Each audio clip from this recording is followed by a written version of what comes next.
بسم الله الرحمن الرحيم. يا أيها النبي إذا طلقتم النساء فطلقوهن لعدتهن وأحصوا العدة واتقوا الله ربكم لا تخرجوهن من بيوتهن ولا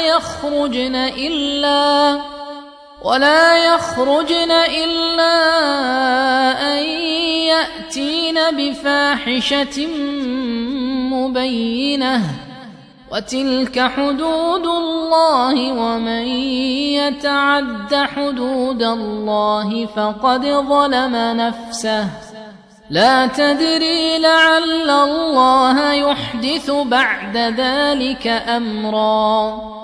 فإذا بلغن أجلهن فأمسكوهن بمعروف أو فارقوهن بمعروف وأشهدوا ذوي عدل منكم وأقيموا الشهادة لله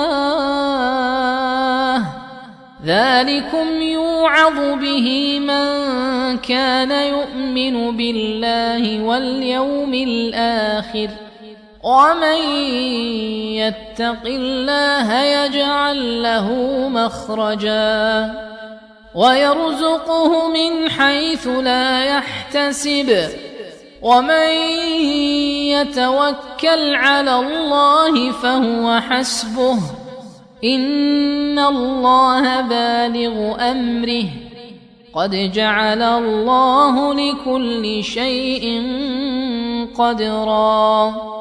واللائي يئسن من المحيض من نسائكم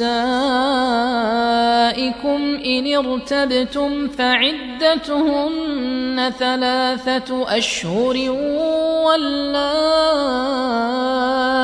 لم يحضن وأولاة الأحمال أجلهن أن يضعن حملهن ومن يتق الله يجعل له من أمره يسرا.